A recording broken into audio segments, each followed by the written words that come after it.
Então, queridos, nós terminamos o bloco anterior falando da figura, então, do juiz, né? Ressalto aqui para vocês uma novidade do CPC, isso pode aparecer no teu concurso, essa questão da responsabilização civil do juiz, certo? Então, essa responsabilização, a condenação do juiz ao pagamento de indenização por conta aí de dolo ou fraude, não só civil, mas penal e assim por diante, tá? O CPC trouxe aí essa figura.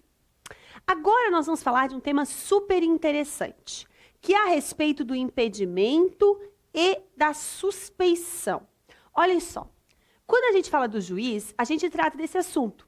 Mas esse é um assunto que a gente pode estender também lá para a figura da testemunha, para a figura do perito, para a figura, né, das figuras que trabalham, né, que as figuras que transitam dentro do processo. A gente pode sim, então, tratar dessas questões do impedimento e da suspeição. Testemunha não propriamente, testemunha nós vamos ver lá mais à frente como informante e tal. Aqui nesse aspecto é a respeito daqueles que estão envolvidos ao processo, então de um perito judicial, por exemplo, né, em que pode-se alegar a sua suspeição ou seu impedimento. Professora, isso está relacionado ao quê? Isso está relacionado ao dever de imparcialidade. Aqui eu puxo até algo que a gente já conversou lá no direito administrativo. Eu te pergunto, neutralidade existe? A gente já conversou de que não, né? De que ninguém é neutro, ninguém é uma folha em branco. É óbvio que juízes, né? Os próprios peritos, né? Os avaliadores, é óbvio que essas pessoas todas, elas possuem as suas vivências, as suas preferências, elas são humanos. Isso é típico do humano. Agora, o processo, ele tem que ser, né, imparcial. Ou seja, eu sempre brinco assim, vocês acham que o juiz que vai fazer audiência a tarde inteira, ele não pode ir lá em determinada audiência, lá na tarde, pensar assim, poxa, tomara que hoje eu faça audiência com aquele advogado que é simpático, aquela advogada lá que é cheirosa. Pode? No coração dele? Claro que ele pode. Ele pode pensar, quem manda no coração dele, ele é homem, ele é humano, não é verdade? Então, olhem só, isso pode acontecer. Agora, isso não pode influenciar no resultado do processo. Isso não pode. Isso não pode, certo? Isso significa que nós temos que resguardar a imparcialidade. O juiz, ele tem que ser imparcial. Ele vai julgar conforme as provas dos autos, conforme o livre convencimento motivado do juiz. Esse é um princípio que já fica a dica aí. O juiz, ele tem o princípio da livre persuasão racional, ele vai julgar conforme os elementos processuais, contudo, ele tem que decidir motivadamente e de acordo com as provas dos autos, certo? Se por acaso a parte estiver tendente, o juiz estiver tendencioso a uma das partes, o processo é nulo. O processo é nulo por ausência de imparcialidade. E aí que nós temos essas figuras, a figura do impedimento e a figura da suspeição. Se por acaso se verificar uma das causas de impedimento, uma das causas de suspeição, aquele juiz deve ser afastado daquele processo, certo? E aí o código vai nos trazer as causas de impedimento no artigo 144 e as causas de suspeição lá no artigo 145. Aí, muito me questionam assim, Gi, como é que eu faço para memorizar? Você tem que memorizar, você tem que ir lá, fazer a leitura dos artigos, das causas de impedimento, das causas de suspeição. Mas tem um macete, ó. Nos casos de impedimento, são situações extremamente objetivas, fácil de comprovar. Imaginem que a parte é parente do juiz. Vocês acham que o juiz que vai julgar um processo do filho dele, será que pode? Aí você pode pensar assim, professora, mas ele é um juiz muito justo, ele não vai julgar a favor ou contra porque é o filho. Não basta. Isso eu lembro com o magistrado, se eu vou te falar, algo que um magistrado, que eu trabalhei durante muito tempo, ele dizia assim, Gi, não basta a gente ser honesto, a gente precisa parecer honesto. E só o fato dele estar julgando algo que o filho dele tem interesse, que o filho dele é parte, isso por si só já deixa um mal-estar em toda a comunidade, em todos aqueles que estão envolvidos. Então, se falou em é parente, se ele por acaso já figurou naquele processo antes como advogado, por exemplo, antes de ser juiz ele foi advogado naquela causa, ele não pode, certo? Então sempre que se der para comprovar documentalmente, ou por exemplo, vocês acham que o juiz pode julgar uma causa em que o autor ou o réu é cliente da sua esposa, advogada? Também não pode. Também não pode. São causas de impedimento. Impedimento é bastante objetivo, é fácil de provar. Agora, a suspeição são situações subjetivas. É mais difícil de comprovar. Mas nós temos aí sim essa figura. Por exemplo, a amizade íntima.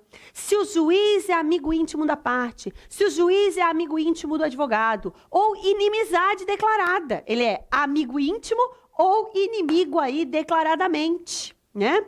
Ou por acaso recebeu presentes, né?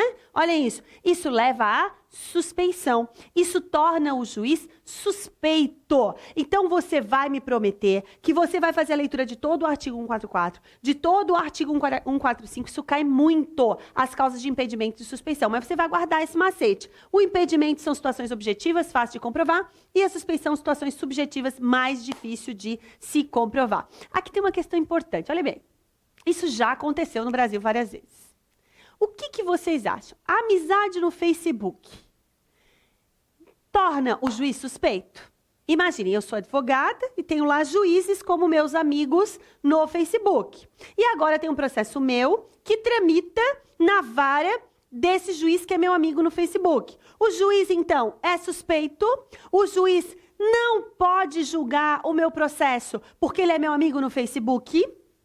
E agora? Então, se a gente for pensar assim, que a gente tem um monte de amigo no Facebook, a gente não sabe quem é, não sei você, mas às vezes isso acontece, né? Aquelas pessoas têm vários lá, né? Milhares de amigos. Não, né, gente? Olhem, o código fala em amizade íntima. Agora, se tem fotinho no Facebook, lá na festinha, aí já é outra coisa. Ah, tem a fotinha lá, meu grande amigo na festa, não sei lá, né? Aí é outra coisa. Serve como prova, professora? Claro que serve. Vamos usar as fotinhos lá publicadas no Facebook, caso de suspeição. Tá. Aí você pode me perguntar assim, professora, e o procedimento? Ó, como é que funciona? Você declara, né? Você, na verdade, argue a suspeição ou impedimento do juiz. Isso vai até o juiz, que então pode, já diante disso, se declarar suspeito. Às vezes ele nem tinha se tocado, se declarar suspeito, certo? E então já passa o processo para o outro que vai substituir. Ou se ele não concordar, se ele entender que ele não é nem impedido e nem suspeito, aí isso vai ao tribunal que vai decidir. Ele vai fazer um arrazoado sustentando que ele não é nem impedido nem suspeito, e aí o tribunal, o órgão hierarquicamente superior, vai decidir se vai continuar com ele ou não, certo? Agora um detalhe importante, o juiz também pode se declarar de ofício impedido ou suspeito por foro íntimo, por convicções, sem declarar o motivo, certo? Ele pode colocar simplesmente, por razões íntimas, ele se declara impedido ou suspeito. Ele não precisa nem dizer o motivo, certo? Isso está lá no CPC. Então, chegou uma ação, o juiz olhou, diz, não, esse aqui eu sou suspeito. Declaro-me suspeito por motivos de foro íntimo. Pronto, não precisa dizer por quê. Certo? Ele tem essa prerrogativa de se declarar impedido ou suspeito. Isso tudo, meus queridos amigos, para que se possa resguardar a imparcialidade dos julgamentos. Tá? Vale a pena dar uma olhadinha com cuidado.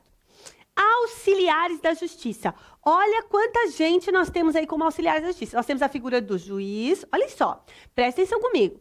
Nós falamos das partes, nós falamos dos terceiros que entram no processo, nós falamos do juiz, agora dos procuradores, dos advogados, e agora nós estamos falando dos auxiliares da justiça. Olhem só quem nós temos, o escrivão ou chefe de secretaria. Eles fazem a mesma coisa, é que o escrivão é no âmbito da justiça estadual e o chefe de secretaria é no âmbito da justiça federal. Quem é essa figura? É o cara que chefia lá o cartório judicial. Certo? Ou a secretaria, quando a gente fala lá na Justiça Federal. Então, lá naquela dita vara, nós vamos ter um escrivão ou um chefe de secretaria. Então, existe a figura do juiz, existe a figura do escrivão ou do chefe de secretaria, que vai direcionar todos os trabalhos lá inerentes à tramitação processual, certo? Em cartório ou na secretaria. O oficial de justiça. O oficial de justiça é aquele que vai cumprir as ordens do juízo, aquele que vai cumprir os mandados, aquele que vai lá cumprir o mandado, né? O mandado de penhora, o mandado de citação. Aí nós vamos ter a figura do juiz, o do oficial de justiça, desculpe. O oficial de justiça é aquele, então, que vai cumprir a ordem, que vai lá cumprir os mandados do juiz. O perito. O perito é aquele auxiliar da justiça que vai dirimir uma questão técnica. Muitas vezes, o juiz não tem conhecimento técnico para decidir sobre determinada coisa. Olhem um exemplo que eu vou trazer para vocês. Uma situação, inclusive, meus queridos, extremamente constrangedora, tá? Olhem o que aconteceu comigo. Eu advogo para uma pessoa que foi excluída do concurso do INSS para as vagas destinadas para negros, das cotas para negros. Olha o que aconteceu. A minha cliente passou nas cotas, nas vagas destinadas para as cotas em primeiro lugar. E aí tem que fazer a verificação, né? Hoje se tem um processo de verificação. Ela então foi passar pelo processo de verificação e a banca resolveu fazer a verificação por foto. Não pode, tem que fazer presencial. E a banca resolveu fazer por foto. E de acordo com a foto dela, excluiu ela do concurso.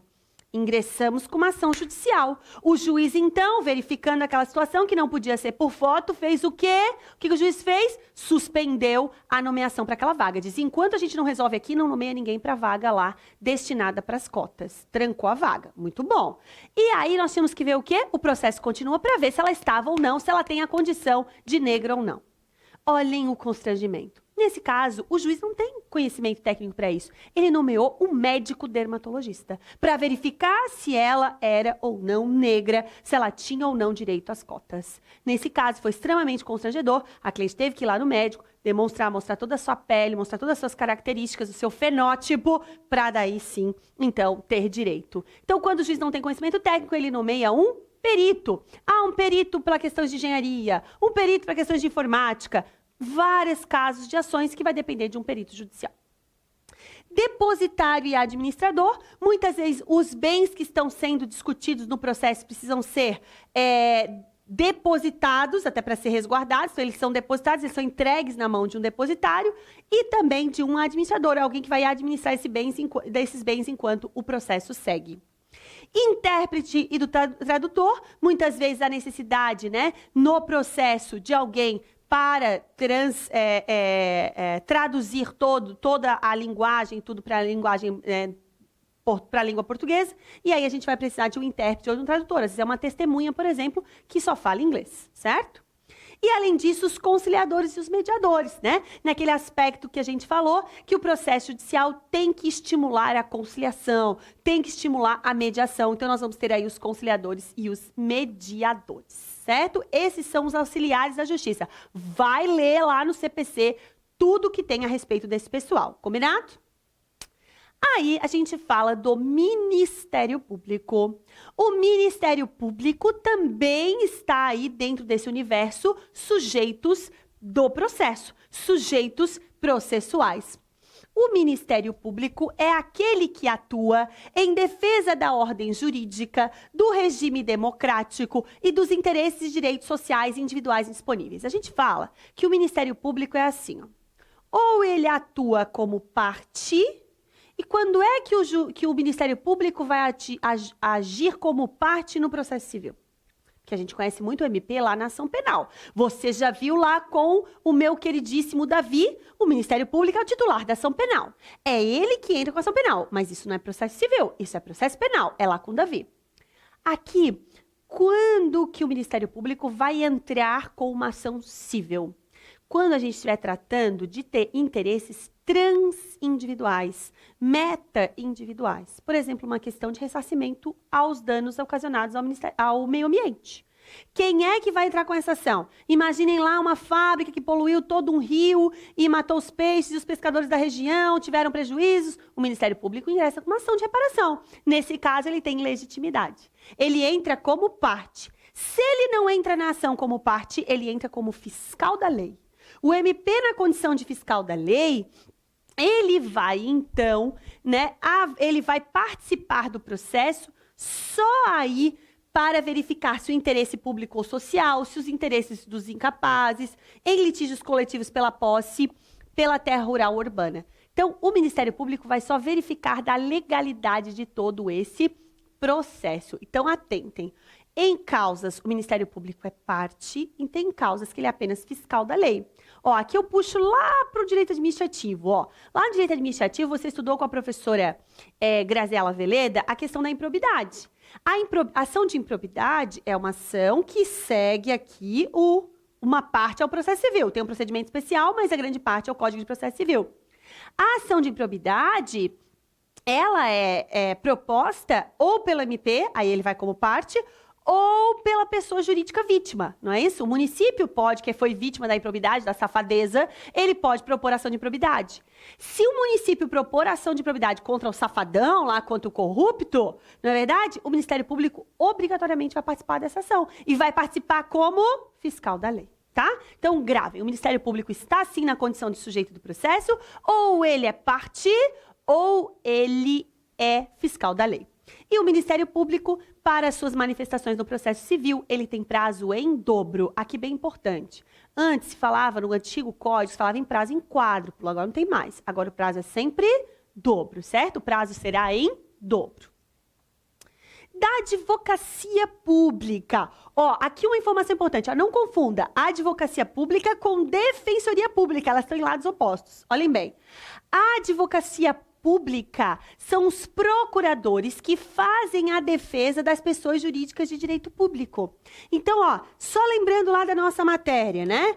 Quem são as pessoas jurídicas de direito público? Então, ó, pessoa jurídica de direito público. Quem são aí no Brasil? Nós vamos ter a União, os estados, o Distrito Federal, os municípios, as autarquias e as fundações autárquicas.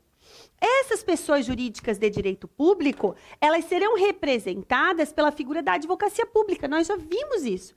Já tratamos que a União é a AGU, que os estados federais são os procuradores, tem os procuradores estaduais, os procuradores do DF, os municípios, ou o prefeito ou os procuradores. Ou seja, teremos a figura da advocacia pública, aqueles que fazem a defesa do Estado, tanto que tem o concurso para procurador aí, procurador do Estado, procurador do município, né, advogado da União. Então, essa é a advocacia pública, que vai ter também prazo em dobro. Você pode perguntar assim, professora, por que eles têm prazo em dobro? Por que a advocacia tem, o MP tem prazo em dobro? Porque eles têm muitas ações. Então, como eles têm muitas ações, o prazo deles é dobrado, ok? E aí temos a figura, para a gente fechar, os sujeitos do processo da Defensoria Pública. A Defensoria Pública é aquele órgão que vai fazer a defesa das pessoas que não podem pagar o advogado. Então, aqueles que não podem pagar um advogado serão aí representados pela Defensoria Pública. Olha o que o CPC diz. A Defensoria prestará orientação jurídica, a promoção dos direitos humanos e a defesa dos direitos individuais e coletivos dos necessitados em todos os graus, de forma integral e gratuita. Então, aquele que não tem condições de pagar um advogado, ele vai até a Defensoria Pública, até a Defensoria Pública dos Estados e da União, aí depende contra quem ele vai entrar com a ação, aí ele vai lá, o defensor público vai então ser o advogado daquela pessoa e vai ingressar com essa demanda. Então, na Defensoria Pública também há prazo em dobro.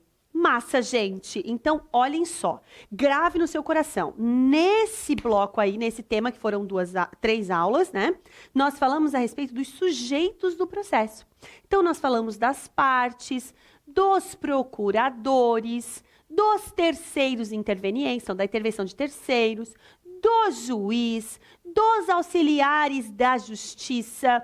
Falamos, então, a respeito do Ministério Público, da Advocacia Pública, não foi isso? Da Defensoria Pública. Então, falamos aí de todas essas figuras que formam os sujeitos do processo. Eu te agradeço e, em seguida, nós teremos um novo tema, certo? E mais processo. Lembre-se de ler todo o CPC. Beijo, tchau!